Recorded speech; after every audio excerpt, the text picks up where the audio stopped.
Hello, ನಾನಿವತ್ತು ಗಣಕೆ ಸೊಪ್ಪಿನ egg bhurji ಮಾಡೋದನ್ನು ತೋರಿಸ್ಕೊಡ್ತಾ ಇದ್ದೀನಿ.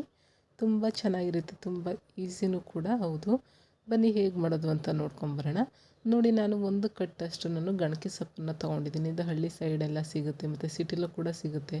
ತುಂಬ ಚೆನ್ನಾಗಿರುತ್ತೆ. ಈ ಗಣಕೆ ಸೊಪ್ಪು ಯೂಸ್ ಮಾಡೋದ್ರಿಂದ ಹೃದಯಕ್ಕೆ ತುಂಬ ಒಳ್ಳೆಯದು, ಆರೋಗ್ಯಕ್ಕೆ ತುಂಬ ಒಳ್ಳೆಯದು. ಇದು ಕಹಿ ಇರುತ್ತೆ ಅಂತ ಹೇಳ್ತಾರೆ, ಬಟ್ ಇನ್ನು ಕಹಿ ಏನಿರಲ್ಲ, ತುಂಬ ಚೆನ್ನಾಗಿರುತ್ತೆ. ಒಂದ್ಸರಿ ಟ್ರೈ ಮಾಡಿ ನೋಡಿ.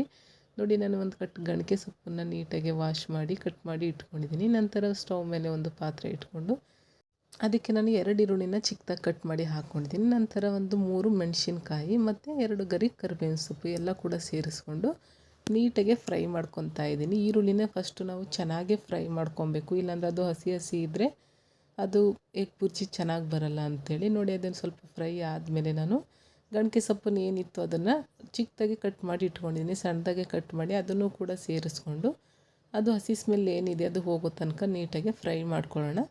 ಒಂದು 2ರಿಂದ 3 ನಿಮಿಷ ಎಣ್ಣೆಯಲ್ಲೇ ಚೆನ್ನಾಗಿ ಫ್ರೈ ಮಾಡ್ಕೊಬೇಕು, ಆವಾಗ ಚೆನ್ನಾಗಾಗುತ್ತೆ.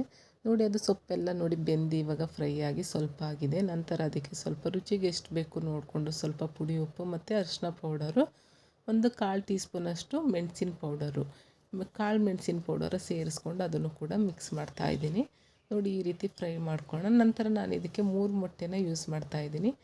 ನಿಮಗೆ ಕ್ವಾಂಟಿಟಿ ಎಷ್ಟು ಬೇಕು ನೋಡಿಕೊಂಡು ಯೂಸ್ ಮಾಡ್ಕೊಳ್ಳಿ. ನೀವೊಂದು 4-5 ಮೊಟ್ಟೆ ಹಾಕಿದ್ರೂ ನಡೆಯುತ್ತೆ, ತುಂಬ ಚೆನ್ನಾಗಿರುತ್ತೆ. ನಾನು ಸೊಪ್ಪೆಲ್ಲ ಸಪ್ರೇಟ್ ಮಾಡಿ ಒಂದು ಸ್ವಲ್ಪ ಜಾಗ ಮಾಡಿ ನಾನು ಅದಕ್ಕೆ ಮೊಟ್ಟೆ ಹಾಕ್ಕೊತಾ ಇದ್ದೀನಿ. ಈ ರೀತಿ ಮೊಟ್ಟೆ ಎಲ್ಲ ಹಾಕಾದ್ಮೇಲೆ ನಾನು ಅದಕ್ಕೆ ಸ್ವಲ್ಪ ಪುಡಿ ಉಪ್ಪನ್ನು ಸೇರಿಸ್ಕೊತೀನಿ.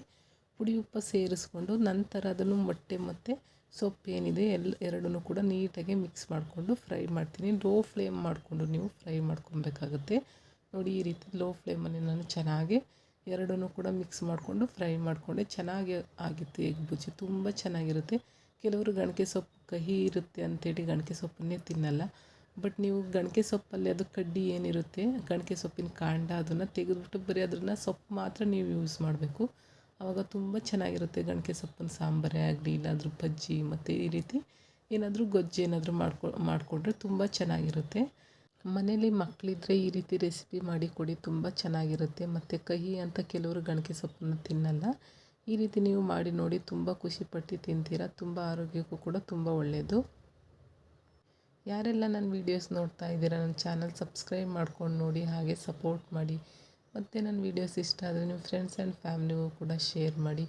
ಹೀಗೆ ಸಪೋರ್ಟ್ ಮಾಡ್ತಾಯಿರಿ friends. Thank you for watching.